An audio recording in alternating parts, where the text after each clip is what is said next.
Doctor Yunus সাহেব এবং অন্তর্বর্তীকালীন সরকারকে আমরা একটা বার্তা দিয়ে দিতে চাই।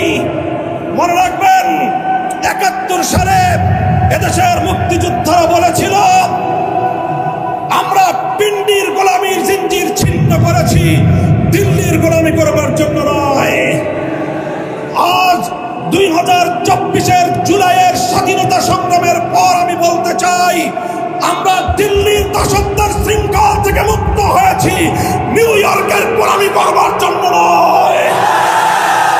যদি বাংলাদেশকে ওয়াশিংটনের দাস পরিণত করবার কোন পায়তারা করা হয়, আর যদি হিউম্যানিটারিয়ান করিডোরের নামে আমার বাংলাদেশের বুকের উপর দিয়ে যদি বাংলাদেশের সার্বভৌমত্ব স্বাধীনতা হরণ করবার জন্য আমার স্বাধীন জনপদের 1 ইঞ্চি মাটি কেড়ে নেওয়ার জন্য যদি এই অপতৎপরতা চালানো হয়, চলমান এই অপতৎপরতা যদি বন্ধ না করা হয়, তবে আমি সারা দেশের দেশপ্রেমিক জনতাকে উদাত্ত আহ্বান জানাবো, যুদ্ধের প্রস্তুতি নাও, দেশের জন্য যুদ্ধের প্রস্তুতি নাও।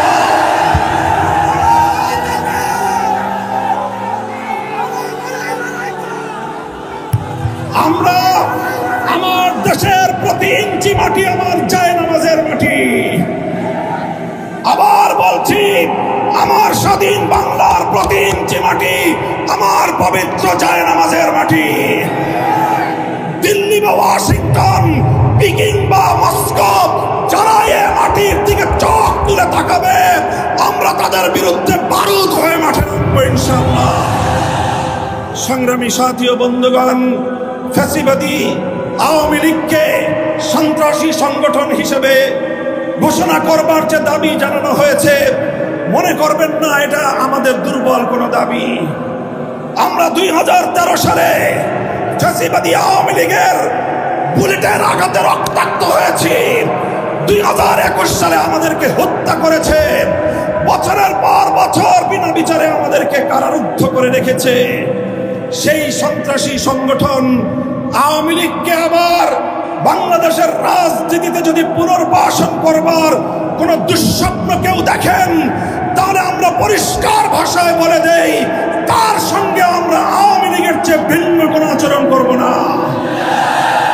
শেখ হাসিনা গিয়েছে যেই পথে, আওয়ামী লীগের দালালরাও যাবে সেই পথে।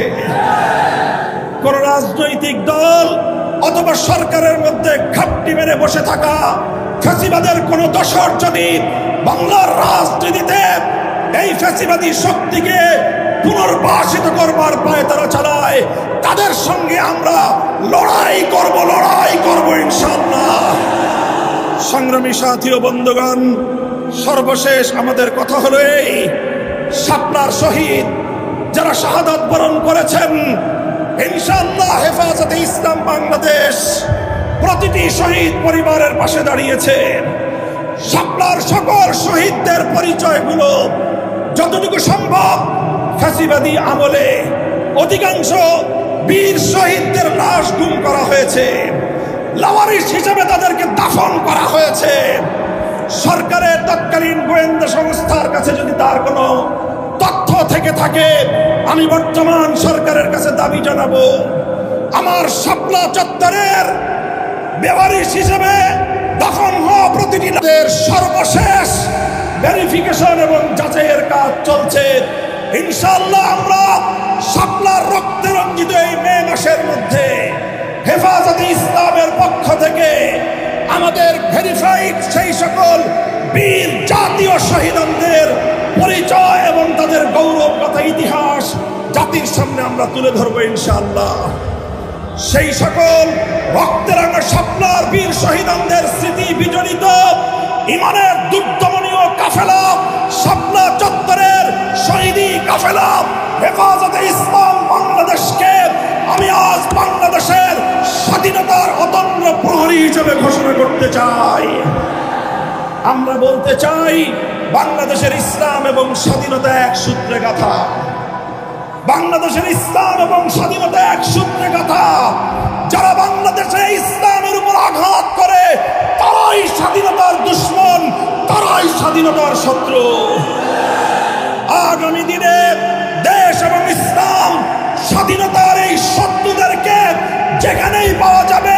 সেখানেই প্রতিহত করতে হবে, সেখানেই প্রতিহত করতে হবে।